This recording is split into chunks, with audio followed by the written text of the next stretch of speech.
SER Podcast.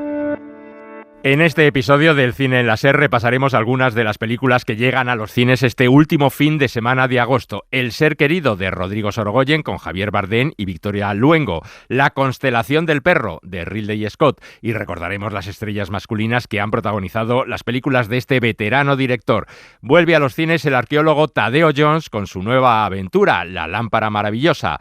Hablaremos de la cantante y compositora Charli XCX, que acaba de estrenar película titulada Erupción, y del film español Anoche conquisté Tebas. Y en televisión hablaremos de la serie Toda la verdad de mis mentiras, que acaba de llegar a Netflix, y cerraremos nuestra serie veraniega sobre cómo el cine ha reflejado la exploración espacial. ¡Acción!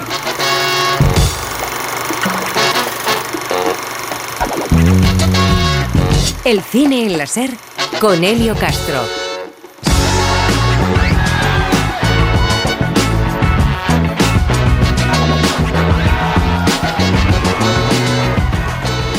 Hola, ¿qué tal? Bienvenidos y bienvenidas a un programa más de El Cine en la SER, el último de este verano, un verano que comenzó con estrenos muy potentes, La Odisea y Spider-Man Brand New Day, y que se cierra con estrenos también muy esperados. Ahora hablaremos de ellos, películas que esperamos que sigan llevando mucho público a los cines, porque estas semanas de verano, las dos últimas del mes de julio y las de agosto, han sido un éxito de taquilla en los cines españoles. Con Spider-Man y La Odisea, el final de Oak Street en todo lo alto, pero también han funcionado muy bien las películas infantiles para toda la familia como La Patrulla Canina, o las de terror, como la nueva entrega de Insidious.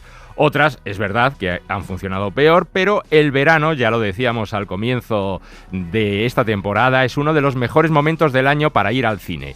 Esperamos que los programadores así lo sigan entendiendo y que piensen bien qué películas se deben estrenar en estas fechas y que no vean el verano como una época de relleno o para llevar a los cines esos títulos que no han tenido cabida el resto del año.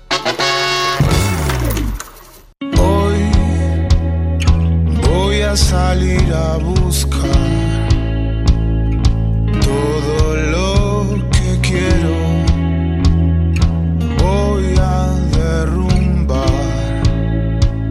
mi casa y empezar de nuevo. Todos se escondieron ya bajo la noche eterna. Sé que el cosmos cuida a todos por igual. Y con esta canción, La Noche Eterna, comenzamos a repasar los estrenos de esta semana, y uno de los más esperados de la temporada es El ser querido, lo nuevo de Rodrigo Sorogoyen y Isabel Peña, un título que se aleja del cine y de las series que habían escrito estos dos guionistas para hablar de otros temas, ¿no? La relación entre un padre y una hija, atravesada por el abandono, la falta de confianza y, por supuesto, el cine. Una historia protagonizada por Javier Bardem y Victoria Luengo, que interpretan a ese padre, un reconocido director de cine, y a su hija, una actriz que intenta abrirse camino en el cine con esta nueva película. Y hemos elegido esta canción, La Noche Eterna, de Él mató a un policía motorizado, porque es una canción, ¿verdad, Joel?, que el personaje que interpreta Victoria Luengo escucha en un momento de este film. Bueno, Joel, hola, ¿qué tal? ¿Qué tal, Elio? Bueno, tú has visto la película. ¿Qué te ha parecido? ¿Te ha gustado? ¿Te ha emocionado? Pues, Elio, es una historia de gente que no puede mirarse a los ojos. Lo dice el personaje de Bardem, Esteban Martínez, en la película, y creo que es una de las líneas de guión que mejor representa el proyecto. Lo decías, un padre, una hija que se reencuentran 13 años después, cara a cara en un rodaje, en medio de esa tensión, y tiene muchos aspectos interesantes. Hablaremos de ellos, ¿no? Escenas memorables, y lo más latente es la herida abierta que atraviesa toda la película. Hay mucho dolor, también toques de comedia. Las interpretaciones creo que están muy brillantes, muy potentes, y yo me quedaría con el aprendizaje, digamos, de que pronunciar la palabra perdón no es tan fácil como parece. Es verdad, es cierto. Bueno, para hablar de todo esto, Joel, has estado con Rodrigo Sorogoyen, con Isabel Peña. ¿Qué te han contado? Pues aparte de que ellos también sienten ese cambio de línea en sus proyectos, viven la historia como un ejercicio de nostalgia, de hablar de esas pequeñas cosas, como es la relación entre un padre y un hijo, y también de analizar el abandono de España al pueblo saharaui, que es otro de los temas que, si vamos ahí hablando de las capas de la película, se encuentra, y también, como no, esa mirada crítica al cine. Llevábamos como mucho tiempo contando historias realmente considero muy distintas entre sí, pero sí que tenían un poco este envoltorio thrilleresco que conlleva cierta estructura narrativa thrilleresca, y estábamos, bueno, pues un poquito cansados, ¿no? Sí, justo de ese tipo de reglas, porque aunque tú siempre quieras romperlas, hay algo que, bueno, no se puede estar descubriendo América, ¿no? En cada escena, en cada escaleta. Entonces, realmente había como una necesidad y un interés muy grande en contar otro tipo de historia. Siempre intentas que en una película los espectadores empaticen con algo, con algún elemento de la historia, con algún personaje, con algún acontecimiento. Al hablar de paternidades y de padres y hijos es más sencillo, o a priori parece más sencillo, porque, como tú dices, todos los espectadores tienen más en común con un padre y una hija que con un asesinato en un pueblo perdido de la Galicia rural. La nostalgia caemos todos y todas, o sea, es inevitable, es demasiado apetitosa. Claro. Entonces, ya te digo, creo que depende del momento de la peli. Cuando empezábamos a estructurar la película, pensábamos en que podía parecerse a una comedia romántica. Hay algo como de cómo se van acercando y alejando los personajes, en este caso padre e hija. Él es un director que tiene que mirar a una hija a la que nunca ha mirado. Ella es una hija que va a ser mirada por un director y que es su padre que nunca le ha mirado. Entonces ella, como cualquier hijo o hija abandonada, tiene muy presente eso, le pone mucha importancia, le da mucha importancia a que la miren. Martínez quiere contar una nueva película, ¿de qué va a hablar? Y rápidamente llegamos a hacer una película histórica, porque Martínez es una persona obsesionada con el pasado, que le preocupa el pasado, una película histórica que hable de España, para que él quiera contar ese país, ¿no? En el fondo, seguramente él quiere contar, o él necesita contar algo íntimo sobre su hija, pero no lo sabe, entonces utiliza una historia sobre España. Entonces había como varias posibilidades en cuanto a la historia colonial, ¿no? Para que estuvieran en un sitio un poco exótico. Entonces dijimos, hostia, si es el Sáhara, esos paisajes desérticos, pero claro, rápidamente al leer sobre el Sáhara aparece la palabra abandono, el concepto del abandono. Entonces, claro, un abandono, que es lo que tiene él con su hija. Entonces había una metáfora perfecta, ¿no? Un paralelismo perfecto. Sobre esto que nos contaba Nelio, destacaría el papel que ha jugado el cine, ¿no? Recrear ese rodaje en esta película Desierto de Esteban Martínez, y se centra precisamente en la figura del director para hablar un poco de todas esas dinámicas de poder que se dan en un set. Y Javier Bardem hablaba de esto en el Festival de Cannes. Es una sociedad muy poco democrática, un plato de cine, es un set de rodaje, porque es piramidal absolutamente, un señor que da órdenes y los demás que siguen órdenes. Y eso puede dar razón a muchas equivocaciones y mucho abuso de poder.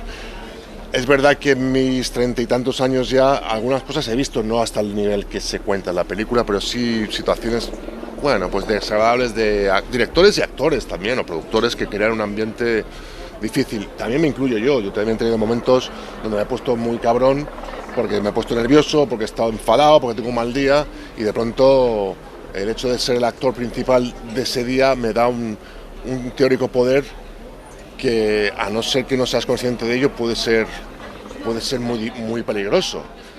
Creo que fui consciente y pedí perdón después, pero se dan las situaciones idóneas para que se cree una situación de abuso. Muy interesante lo que dice Javier Bardem sobre su figura como actor en la ficción y como actor en la vida real. Bueno, y también has hablado con la protagonista de esta película, Victoria Luengo, que está, la verdad, en un año maravilloso como actriz. Sí, es que era imprescindible preguntarle. Empezamos la conversación con cómo se encontraba, cómo estaba ella ante tanto proyectos, Sorogoyen, Almodóvar, dentro de muy poquito con Mikel Gurrea en San Sebastián con la película Sant, y señala que está viviendo un sueño. Nunca soñé en un año como este, en un año trabajando con Pedro Almodóvar, que ha sido un sueño desde que yo soy pequeña, trabajando con Javier Bardem, que ha sido otro sueño desde que soy pequeña, trabajando con Rodrigo y con Isabel, que son para mí de los mejores creadores de este país y de más allá, yendo a Cannes con 2 películas en sección oficial, yendo ahora a Donosti con Mikel Gurrea, que también es uno de mis directores favoritos, amigo, con el que también voy a ir hasta el fin del mundo con todas las cosas que me proponga en la vida, con Sans, que es una película bellísima y también nos han cogido en sección oficial. Entonces es como que me parece de broma, o sea, simplemente estoy pues tratando de asumirlo, agradecida, tratando de no acostumbrarme, porque creo que el ser humano por desgracia se acostumbra a todo, a lo bueno y a lo malo, y a lo bueno es horrible acostumbrarse, ¿sabes? Entonces estoy todo el rato diciéndome, no, esto no lo puedes dar por sentado, es es excepcional, es completamente bizarro que esto esté ocurriendo, disfrútalo porque va a pasar, entonces disfrútalo, estoy muy contenta y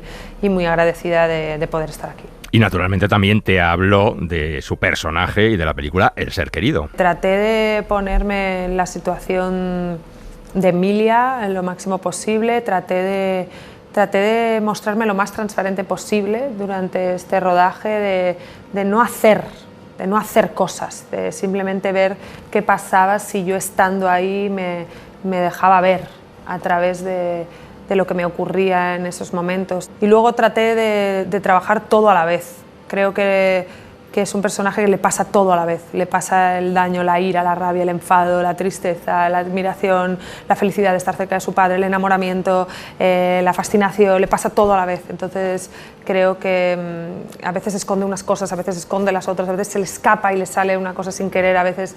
Y creo que es trabajar todo a la vez. Está mirando la herida, está mirando el volcán de ella misma, lo que ella misma tiene por dentro que puede estallar en cualquier momento. Está mirando el volcán de lo que él es y puede estallar en cualquier momento. Está mirando un volcán que está apagado, ya no va a volver a activarse nunca más, se va a activar. O sea, creo que hay toda una serie de imágenes que conforman metáforas y paralelismos con la historia. En la propia película hay una cosa que a mí me fascina, que es que el padre no pronuncia la palabra perdón ni una sola vez en toda la película, que era algo que yo como Emilia estaba todo, pero no me va a decir perdón, y no lo dice ni una sola vez. Entonces, bueno, creo que las cosas más importantes de la vida normalmente son las que más nos cuesta decir. Joel, pues nada, muchísimas gracias no solamente por este reportaje, por tus entrevistas a Javier Bardem, a Rodrigo Sorogoyen, a Isabel Peña y a Victoria Luengo, sino por todo tu trabajo en este verano de El Cine en la SER. Así muchísimas gracias, Elio. Hasta siempre, Joel. A ti por todo, gracias.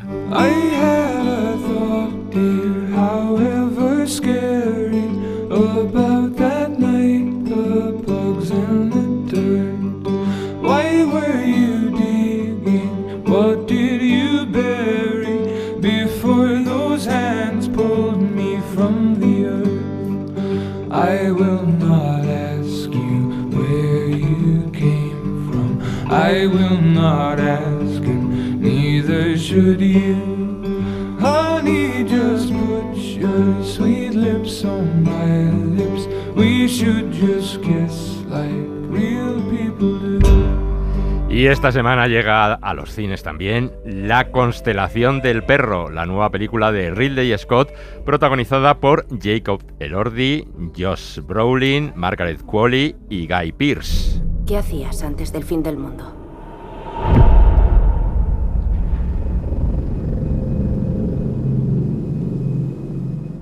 Besar a mi mujer y jugar con mi perro. Preguntarme cada día cómo podía tener tanta suerte. Necesitamos algo que nos persiga, ¿no? Para no sentirnos solos.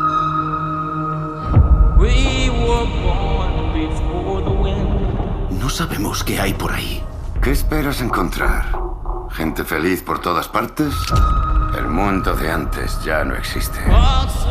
Lucía Bermúdez, tú ya has visto esta película, La constelación del perro. ¿Qué te ha parecido? ¿Qué tal, Elio? Pues, a ver, no me ha gustado mucho, la verdad. Vaya, no sé por qué, me parece demasiado larga para lo que cuenta, que tampoco cuenta mucho. Está basado en un libro, el libro tampoco debe contar mucho, no me lo he leído, pero no me ha conquistado. Nada. La verdad, la historia nos lleva a un futuro postapocalíptico en el que la humanidad prácticamente ha desaparecido.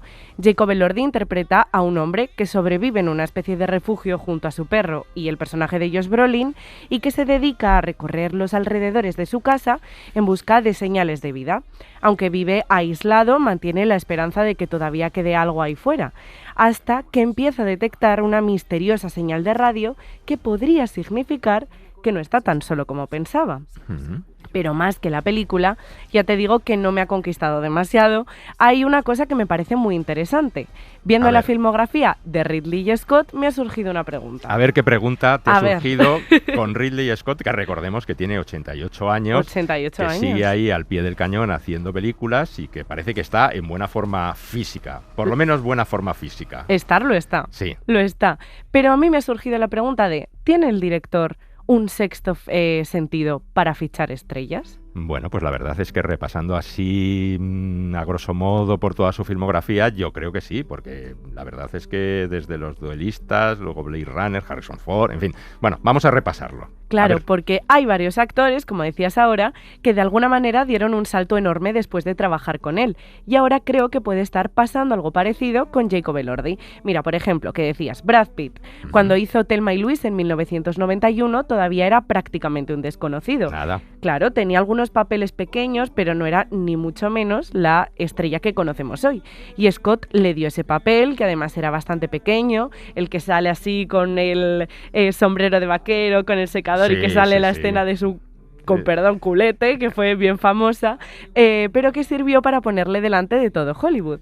Y a partir de ahí, pues llegaron Entrevista con el vampiro, Seven, El club de la lucha, y también hizo algo parecido con Susan Sarandon. Bueno, está también Harrison Ford, que hemos mencionado, con Blade Runner. Es verdad que él ya había sido pues estrella en algunas películas, pero es verdad que Blade Runner pues le lanzó quizá o le puso en otra dimensión.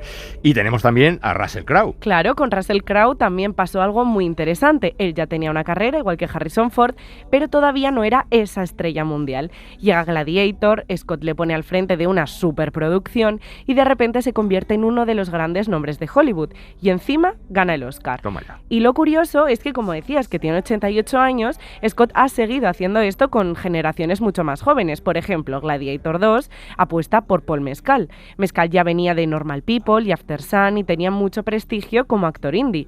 Pero Gladiator 2 supuso su entrada en un blockbuster enorme con una exposición completamente distinta. Y ahora creemos que le pasa lo mismo a Jacob Elordi. Sí, aunque Gladiator 2, la verdad es que la película le salió un poquito... A mí me encantó. Sí, te encantó. Me gustó muchísimo. Bueno, vamos a pasarlo.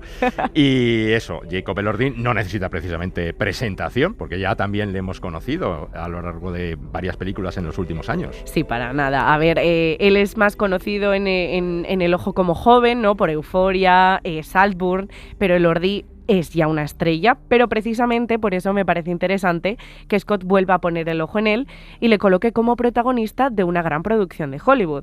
Así que igual no se trata tanto de que Ridley Scott descubra actores desconocidos, sino que parece saber muy bien cuando un actor está preparado para dar ese salto y ponerlo en la película adecuada para hacerlo. Vamos, que como decíamos, con 88 años parece que ese ojo para elegir estrellas sigue intacto.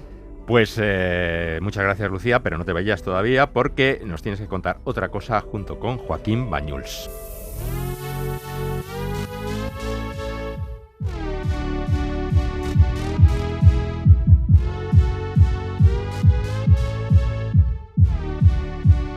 I'm just living that life. Fun Dutch cult classic, but I still pop every time my track drops. You're jealous. I'm just living that life. While you're sitting in your dad's basement, bet you're disappointed that I'm shining. I'm just living that life. Fun Dutch cult classic, but I still pop. Pack the LV cases, watch me do a little globe trot. Got a lot to say about my debut, about my constant revenue. I guess it makes sense, 'cause I'm just living that life. Y otro de los estrenos de la semana es Erupcia, protagonizada por Charlie XCX.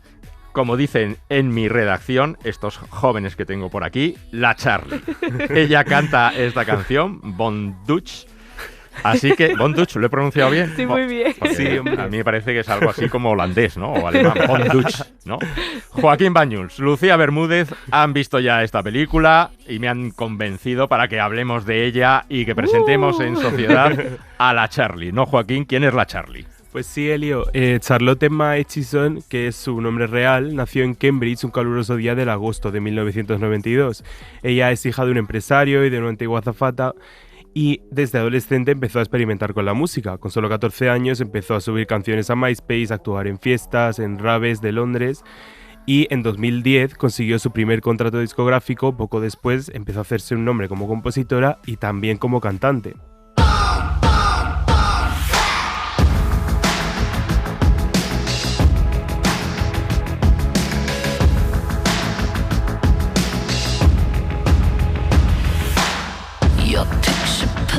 En 2012 llegó I Love It, el de I Love It, el tema que compuso junto a Icona Pop y que terminó convirtiéndose en un éxito internacional. Y 2 años después llegó otro de sus puntos de inflexión grandes. Esta canción que estamos escuchando, Boom Clap, incluida en la banda sonora de Bajo la misma estrella, y empezó a hacer una pequeña incursión en el mundo del cine. Y bueno, la canción alcanzó el top 10 en Estados Unidos y convirtió a Charlie en la estrella pop reconocible a nivel internacional. Pero lo interesante de su carrera es que cuando parecía que podía seguir el camino convencional de cualquier estrella comercial, decidió alejarse de él, con discos como Charlie, How I'm Feeling Now, que fueron mostrando a un artista mucho más interesado en experimentar con el sonido, también con la producción y con una estética súper cuidada que en repetir una fórmula de éxito. Y entonces llegó el verano de 2024.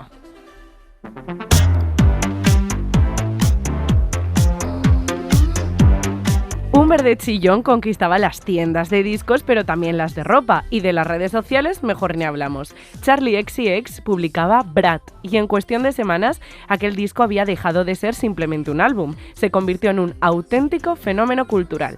El llamado Brat Summer convirtió a Charli en una de las figuras pop más importantes del momento. Y paradójicamente, después de alcanzar con Brat el mayor éxito cultural de su carrera, empezó a mirar hacia otro sitio, el cine.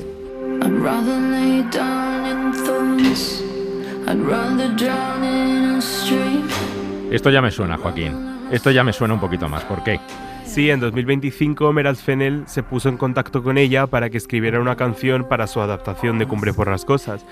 Pero es que Charlie y el productor Phil King se metieron tanto en el universo de la película que aquella canción terminó convirtiéndose en un álbum completo, pero también de 12 temas. Y lo que queda claro, Elio, es que Charli XCX no está utilizando el cine simplemente como otro escaparate para su música, sino como un espacio creativo propio. Algo que se ve todavía más claro en su último disco, Music Fashion Film, publicado hace apenas 2 meses. El álbum cuenta con una colaboración de David Cronenberg en No One Lasts Forever, mientras que Martin Scorsese también aparece vinculado al proyecto y forma parte de ese diálogo entre la música y el cine que Charli está construyendo alrededor del disco. De hecho, este Music Fashion Film no se quedó únicamente en un álbum. Charli lo acompañó de un cortometraje en blanco y negro que funciona como una extensión audiovisual del álbum y en el que también aparecen Vincent Cassel y David Cronenberg. Así que no es casualidad que después de conquistar la música, Charli XCX quiera ahora conquistar el cine. Ahora, como decías al principio, Elio, llega Erupja, dirigida por Pitos. La película sigue a la protagonista, interpretada por Charli, que viaja a Varsovia con su prometido. Pero un acontecimiento inesperado, una erupción volcánica, altera sus planes y deja a la pareja atrapada en la ciudad.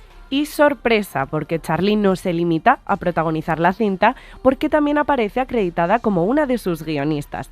La película se estrenó mundialmente en el Festival de Toronto en septiembre de 2025 y llega a los cines este mismo viernes. Pues esta es la Charli XCX. Me ha parecido fenómeno lo que me habéis contado. Lo único que no me creo mucho, Joaquín, es que naciera en un caluroso día de agosto en Cambridge, en Inglaterra. Un caluroso día así. Un caluroso día de agosto en Cambridge es como un día otoñal invernal aquí en Madrid, más o menos. Bueno, pues muchas gracias, Joaquín, muchas gracias, Lucía, muchas gracias por vuestro trabajo este verano y seguimos hablando. A ti, Elio. El cine en la SER. ¡Tadeo! ¡Es la última advertencia! ¡No más payasadas! Pero, ¿podría haber restos arqueológicos ahí? ¡Por última vez! ¡Tú solo eres un obrero, no un arqueólogo! Con Elio Castro.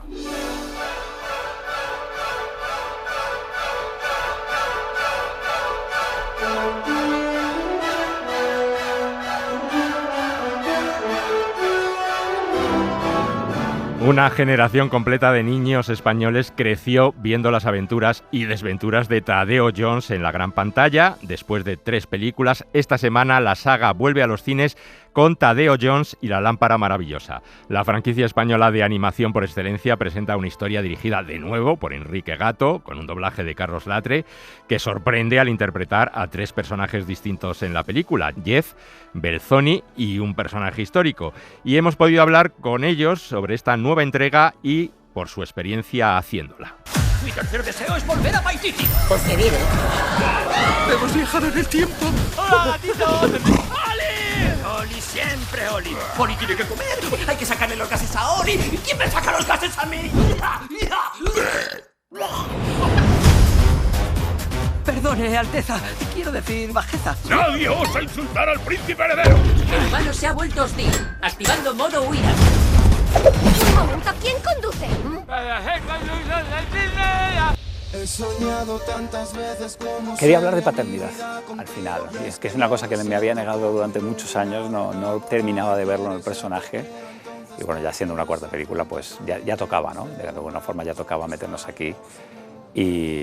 Y mira, curiosamente nos ha permitido hacer que Tadeo de repente sea el personaje más maduro de toda la película. En un momento en que estamos todos muertos de miedo por qué va a pasar con nuestros trabajos y con la IA, pues el lanzar este mensaje, ¿no? de que al final la IA tiene que ser un compañero, no tiene que ser un reemplazo, tiene que ser algo que te ayude en tu día a día. Bueno, yo me crié con el cómic tradicional español, con los personajes de Ibáñez, de Jan, y para mí ha sido una forma de mezclar todo ese mundo del cómic con el que yo me crié, con ese cine de aventuras de los 80, que es pues la otra cosa con la que yo me crié y me alucinaba, ¿no? Digamos que es una especie de como si hubieras metido una coctelera, pues eso es Tadeo, ¿no? Tiene divertimento, tiene buen hacer, o sea, es una película que es muy divertida y es que es muy entretenida, tiene entretenimiento en estado puro, tiene humor.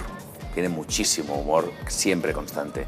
Tiene bondad, tienes tantos valores buenísimos. Y en este caso, además de la historia, la arqueología, pues el reinventar la historia, reescribirla. Jeffy Belzoni además tenía la dificultad de que son icónicos, de que todo el mundo tiene una voz en sus cabezas y que todo el mundo sabe cómo son ya, ¿no? Y de repente le pones voz y ¡pum!, eso cambia. Es apasionante, ha sido un reto, que al final el alma no se puede sustituir con inteligencias artificiales. La piel es algo que, que es intangible y que no se puede programar. Y que al final el amor de un padre a una hija, la amistad, la bondad, la risa, el humor, la aventura y tantas cosas que podemos ver en Tadeo, es complicado que una inteligencia pueda hacer.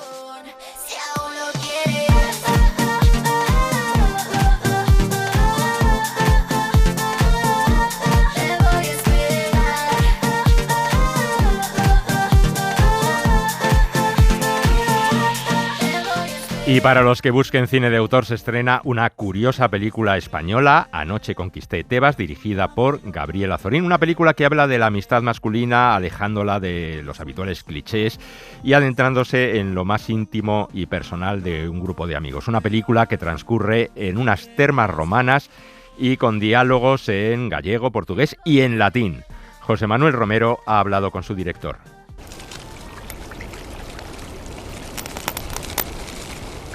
Yo conozco los Baños de Bande, estas ruinas de un antiguo campamento militar romano del siglo I, lo conozco en el invierno de 2017. Yo no tenía nada de cultura termal, no me había bañado en exterior en invierno en mi vida, pero bueno, estaba haciendo un viaje, visité a una amiga y me terminó llevando a este sitio. Llegamos por la tarde y bueno, para mí era como una situación un poco extraña, claro, hacía muchísimo frío ahí fuera, pero la gente estaba como desnuda, bañándose en bañador, eso, desnudos, y bueno, pues no sabía muy bien qué hacer, así que terminé metiéndome en el agua. Y me costó un poco encontrar mi lugar ahí. La cosa es que cuando llegó la noche, yo me quedé solo en una bañera con forma de sarcófago. Y ahí, no sé, como no hay luz eléctrica en este valle, pues lo único que puedes hacer si quieres ver algo es mirar el cielo. Y bueno, ese es un lugar donde puedes ver un cielo estrellado increíble.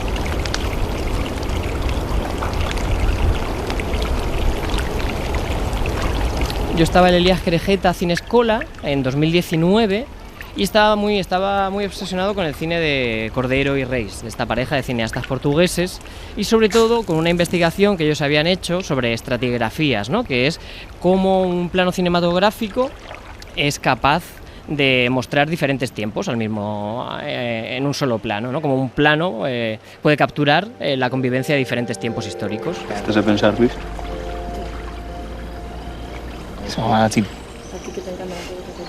Sí. É bonito, mas ao mesmo tempo estou...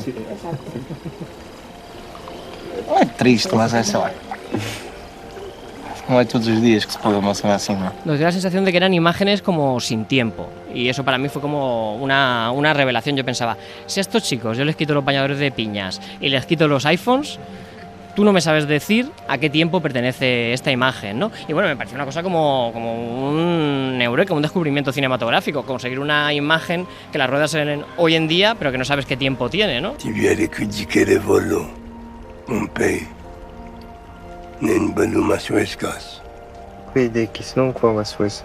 Que hay dos chicos contemporáneos, Antonio y Jota, dos chicos portugueses que deciden pasar la tarde en las termas con sus amigos, y que hay algo que Antonio lleva mucho tiempo queriéndole decir a Jota, pero no ha encontrado las fuerzas o no ha encontrado la manera, y estas termas que son mágicas, le dan esa posibilidad en la intimidad de la noche de poder decir lo que lleva mucho tiempo sin atreverse a decir.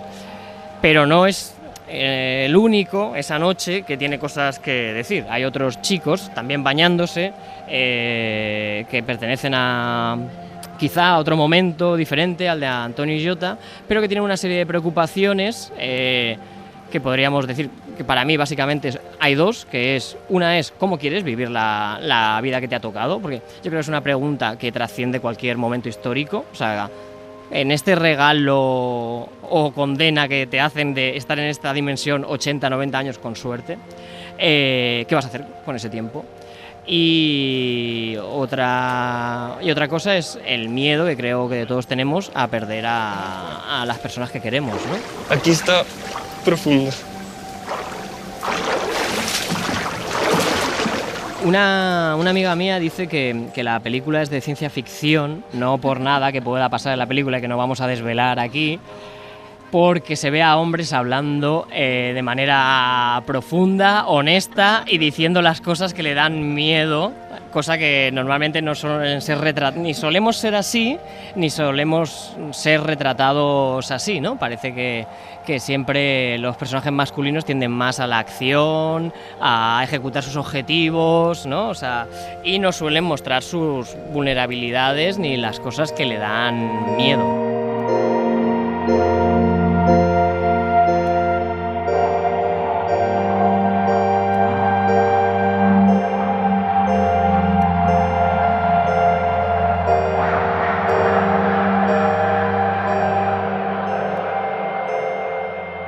El cine en la SER. Las series. Esta semana llega a Netflix una nueva comedia romántica, Toda la verdad de mis mentiras, una adaptación de la novela homónima de la escritora valenciana Elisabeth Benavent. La acción transcurre en Mazarrón, en Murcia, donde 6 amigos se reúnen para celebrar una despedida de soltera. Lo que comienza como una escapada marcada por la amistad, el deseo y el amor, muy pronto se convierte en una bomba de relojería cuando empiezan a salir a la luz los secretos que todos esconden. Nos lo cuenta Joel Peña.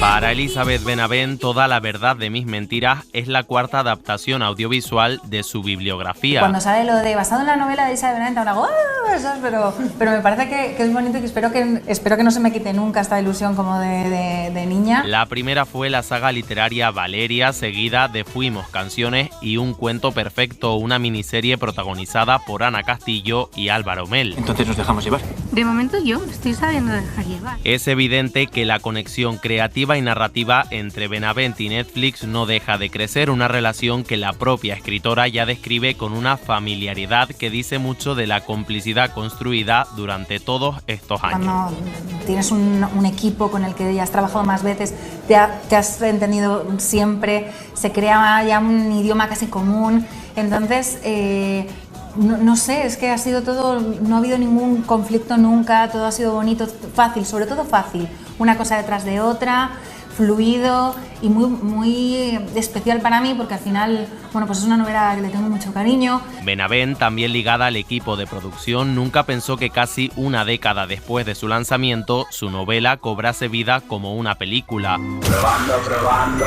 Un título veraniego con un reparto coral que sigue a 6 amigos que emprenden un alocado road trip para celebrar la despedida de soltera de Blanca. ¡Que viva la novia! Es en ese viaje donde comienzan a destaparse secretos y sentimientos entre algunos de ellos. El amor se convertirá en un integrante más de la pandilla. ¿Crees que queda algo entre Aroa y Marina? De la decepción no se vuelve. ¿Tú qué sabes? ¿Qué te hace pensar que ahí arriba tienes más señal? No es el camping que teníamos pensado, pero está guay, ¿no?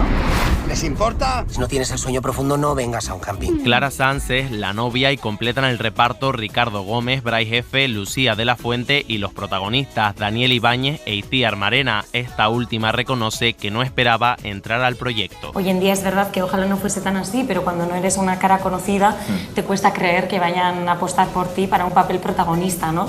Tú intentas hacer las cosas lo mejor posible, porque siempre intentamos hacer las cosas así, y también, oye, igual sale otro personaje más pequeñito que me lo dan. Y cuando por fin ocurrió fue como, wow. La relación de este grupo está marcada por el humor, la imperfección y la luminosidad, aunque bajo esa apariencia se esconden emociones que no siempre encuentran su lugar. Nos lo cuenta Daniel Ibáñez. Creo que esta serie tiene la capacidad de transmitir que el amor nos hace a todos adolescentes y que hay algo dentro de esto que de golpe las confusiones, no te crees que has madurado en un aspecto y luego no.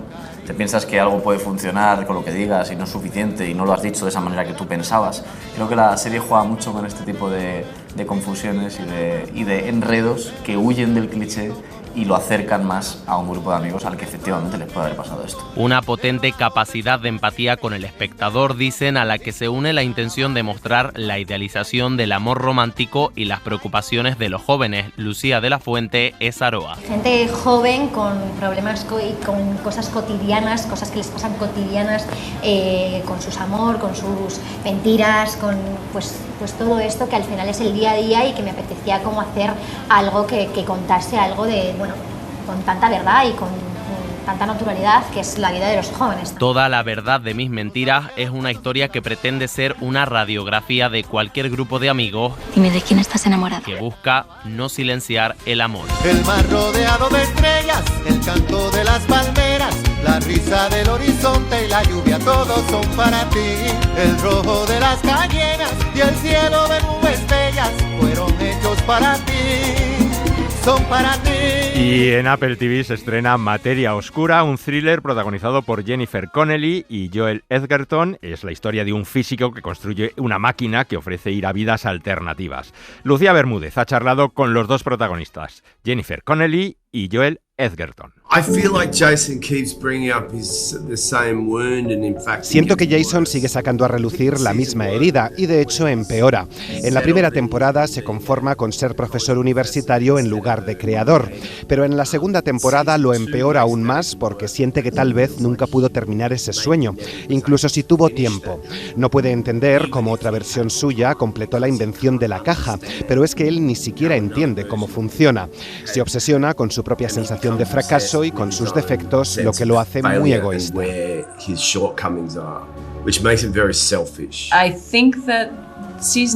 Creo que esta nueva temporada explora el impacto en todos los personajes de la creación de la caja. Creo que es un viaje muy difícil para ella y que saca a relucir algunas cosas dolorosas de su pasado, de su infancia y de su capacidad para confiar en su pareja y en sí misma. Así que sí, lo cambia todo.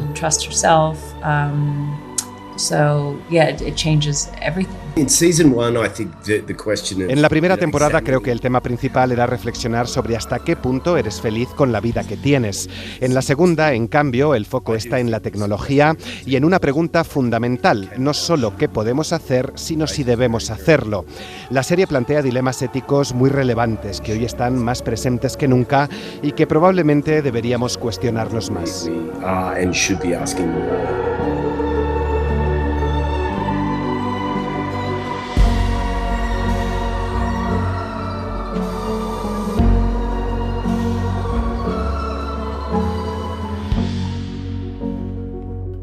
El cine en la SER, con Elio Castro.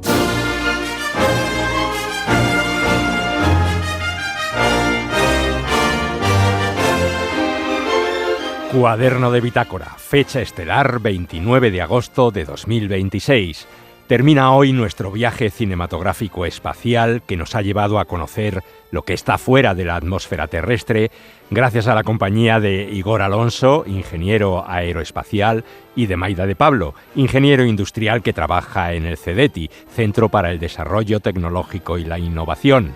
En este último episodio hablamos de la basura espacial. También nos preguntamos de quién es el espacio.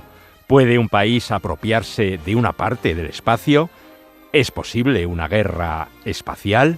Pero para comenzar, nos fijamos en una película, Gravity, dirigida por Alfonso Cuarón en 2013, con Sandra Bullock y George Clooney.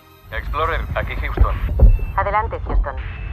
El NORAD informa de que un misil ha impactado contra un satélite ruso. El impacto ha originado una nube de restos que orbita a 32.000 kilómetros por hora. La órbita actual de los restos no se cruza con su trayectoria. Les mantendremos informados. Recibido, Houston. ¿Deberíamos preocuparnos? No, dejemos que se preocupen los de ahí abajo. En Gravity, el desastre empieza con una nube de fragmentos. No hay alienígenas, no hay una batalla espacial al estilo Star Wars, solo hay basura, restos de una destrucción anterior que convierten la órbita en una trampa. ISS, aquí Houston. Explorer, aquí Houston. Adelante, Houston. Aborten la misión. Repito, aborten la misión. Inicien desconexión de emergencia del Hubble. Comiencen procedimiento de reentrada. ISS, inicien evacuación de emergencia. Recibido, Houston. Procedemos. En el espacio los residuos no se quedan quietos. Viajan a velocidades enormes, pueden destruir satélites, poner en riesgo misiones tripuladas y hacer que determinadas órbitas sean cada vez más difíciles de utilizar. Houston, ¿más detalles? Los restos del impacto del misil han provocado una reacción en cadena, colisionando con otros satélites y generando más restos. Viajan a toda velocidad hacia vuestra altitud. ¿Recibido? Recibido. Gravity muestra una especie de reacción en cadena catastrófica. Houston, ¿alguna novedad? Se trata de una reacción en cadena a gran escala.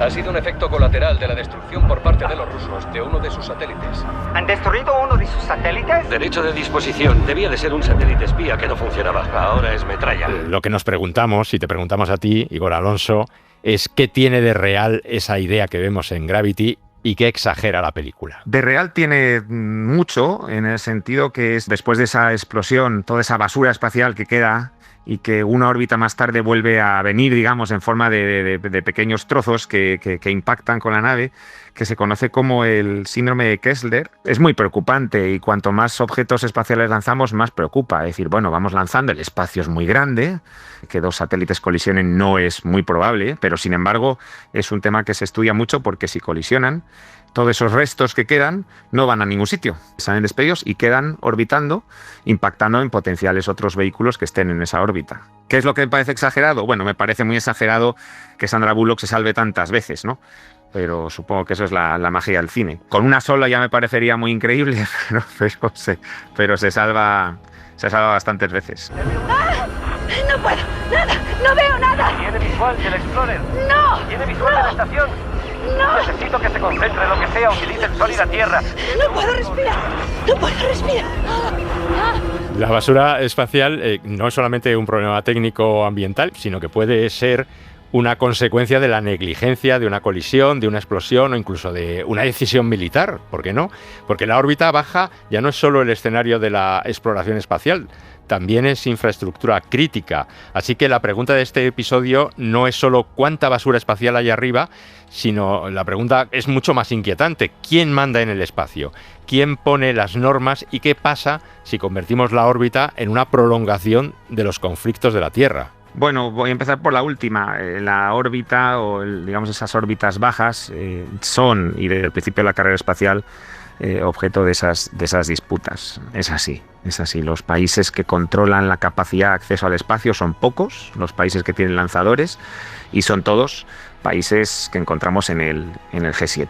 Entonces son los mismos países que tienen esos recursos y esos dineros, y que también tienen sus satélites civiles y sus satélites militares. ¿Quién regula el espacio?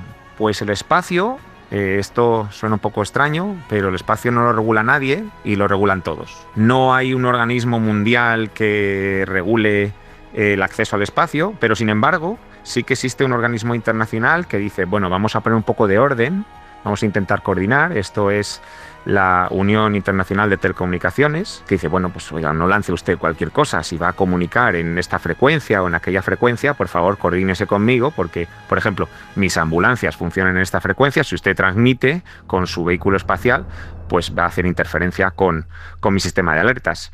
Y entonces los diferentes países tienen diferentes frecuencias asignadas, y cuando un satélite es lanzado, pues tiene que coordinarse con eso. Entonces, a nivel frecuencias hay un organismo coordinador, pero a nivel órbitas no hay un sistema global de control de vuelo. Cualquier país no puede lanzar por sí mismo un satélite, ¿o sí?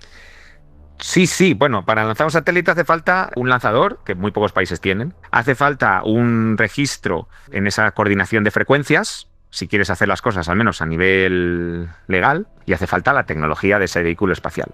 Entonces, no son muchos, pero cualquier país que siga ese proceso puede poner un satélite en órbita. Hemos visto en la última década con los llamados CubeSats o nanosatélites, que muchos países que no tenían sistemas en el espacio ahora sí tienen, incluyendo, pues se me ocurre Bután, por ejemplo, o incluyendo países de África Central o países de Latinoamérica, pues que han lanzado su primer nanosatélite siguiendo este proceso que he dicho. Si bien ellos no tienen un lanzador, pero bueno, pues han comprado un slot en algún lanzamiento y han conseguido lanzar su pequeño satélite. Y para terminar un poco con Gravity, decías tú que Sandra Bullock se salvaba muchísimas veces, pero una de las veces que se salva es porque encuentra una nave soviética abandonada, digamos, en el espacio, una vieja nave. Transmitiendo a ciegas, Houston, aquí Kowalski.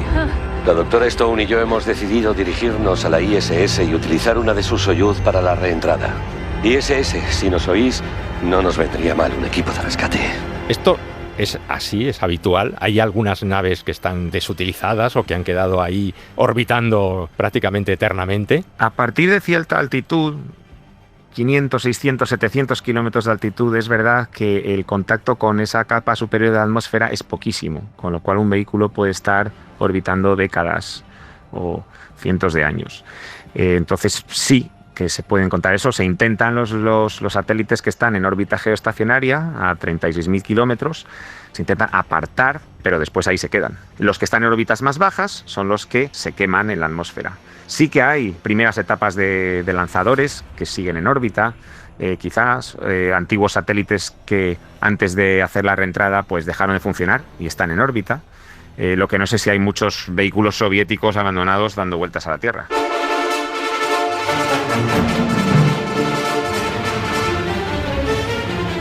Ya nos has dicho antes que el espacio no es de nadie y es de todos, pero por ejemplo cada estado controla su espacio aéreo, en el mar hay zonas también de soberanía, y en el espacio exterior, ¿cómo se puede limitar eso? Y sobre todo, Estados Unidos o China o las grandes potencias pueden decir, esta parte del espacio es mía. A día de hoy no es así, pero sí que bueno, una de las razones, y también lo vemos en esa serie de For All Mankind, por toda la humanidad, en el que bueno, van a la conquista de la Luna para ir tomando, decir, oye, este cráter es mío, ¿no? ¿Por qué? Porque llegué primero y puse mi bandera, como en el Salvaje Oeste. Yo he llegado y ¿cuánto terreno es tuyo? Tanto como puedas cercar. Pues es así. Nuestro programa es mucho más firme, más capaz en todos los sentidos. No solo alcanzaremos a los soviéticos, sino que los adelantaremos. La NASA está preparada para llevar exploraciones tripuladas más allá de la Luna. El viaje de la humanidad al cosmos solo acaba de empezar. De lo que se está hablando es de una posible guerra espacial. Lo hemos visto, claro, en Star Wars, la guerra de las galaxias. Pero ¿cómo sería realmente un supuesto conflicto espacial hoy? Pues sería muy aburrido si lo comparamos con Star Wars, porque los vehículos espaciales no maniobran como vemos en las películas. Oswald, ¿me recibe? Te recibo, líder rojo. Marque mi posición, forme a su escuadrón a mi cola. A la orden, general Kenobi.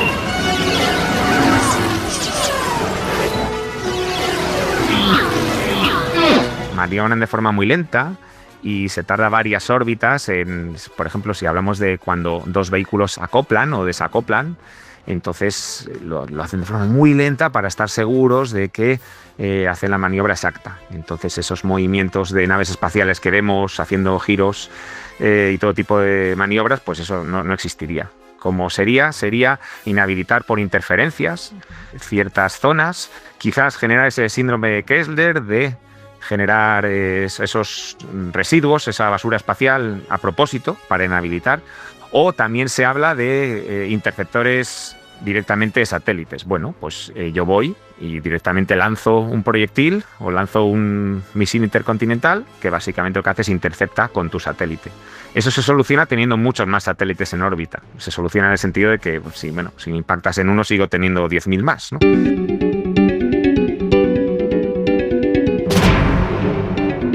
¿Y hay empresas que trabajan para limpiar el espacio o no? Sí, hay empresas que se dedican a esto. En concreto me viene a la mente Astroscale, que es una empresa que tiene sede en Japón, Reino Unido y en Estados Unidos, y que están proponiendo esas soluciones para dentro de unos años, para dentro de unas décadas, para conseguir atrapar, hacer lo que se dice docking, que es engancharse con otro vehículo y después tomar ese vehículo y arrastrarlo, digamos, hasta una órbita menor para que se queme. Los rusos están enviando equipo del Grande. Y ya tenemos al alto mando gritando que hay satélites rusos con láseres antimisiles. De manera que nosotros también tenemos que mandar satélites con láser ahí arriba. El presidente opina que la NCA debe estar bajo la jurisdicción del Departamento de Defensa. Ya está bien de científicos locos que gastan tanto dinero intentando hablar con los marcianos. Nos referimos antes, en otro episodio, a la película 2010 Odisea 2, ¿no? En donde había una misión espacial conjunta soviético-americana que intentaba sobrevivir mientras los dos países estaban en guerra en la Tierra, ¿no? Y esto nos lleva a pensar que la cooperación espacial sería posible o es posible a pesar de todas las diferencias políticas que hay aquí en la Tierra. Sería y es, porque a día de hoy la Estación Espacial Internacional tiene personas rusas y personas de Estados Unidos. China ha ido por su cuenta en esta última década, pero Estados Unidos y Rusia no siempre están en buenos términos y sin embargo los astronautas y cosmonautas conviven allí todos los días. Hay un grupo de personas que están ahora mismo a 500 kilómetros de altura y que trabajan codo con codo y espero que sin pensar mucho en la geopolítica, porque si no, no lo veo fácil. Nos has comentado que a día de hoy en realidad no hay suficientes normas, parece, como para proteger el espacio como infraestructura común. De hecho, el Tratado del Espacio sí es verdad que prohíbe armas de destrucción masiva en órbita, pero ¿qué ocurre con otro tipo de armas o acciones hostiles? Pues no está regulado, realmente no está. También hay acuerdos sobre cómo hacer una explotación de forma pacífica de otros cuerpos celestes, la Luna u otros planetas, pero bueno, todo eso está en papel, ¿no? Y bueno, no sé yo si el día que de verdad sea interesante esos papeles seguirán teniendo validez o no.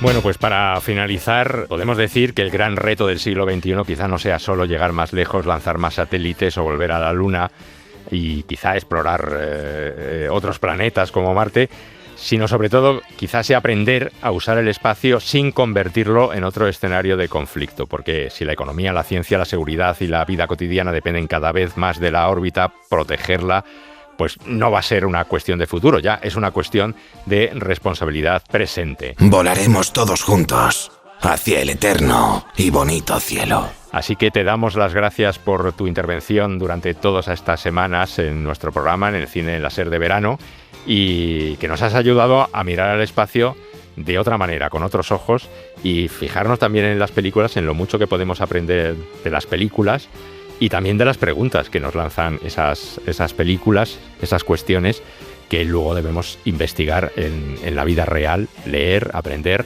y saber lo que es y lo que no es posible. Muchísimas gracias por dejarme participar y seguiremos viendo películas. Yo al menos viajo mucho y es lo que hago cuando vuelo. Así que seguro que intentaré ver todas las que me planteen.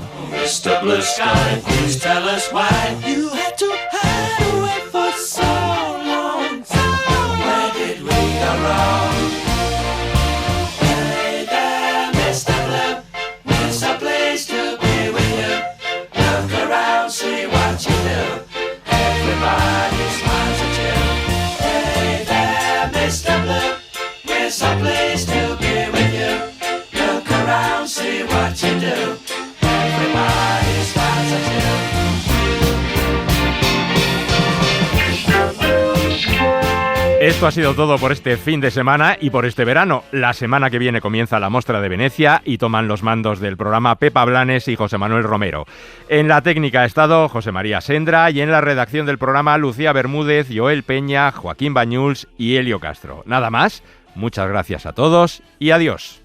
Para no perderte ningún episodio, síguenos en la aplicación o la web de la SER, Podium Podcast o tu plataforma de audio favorita.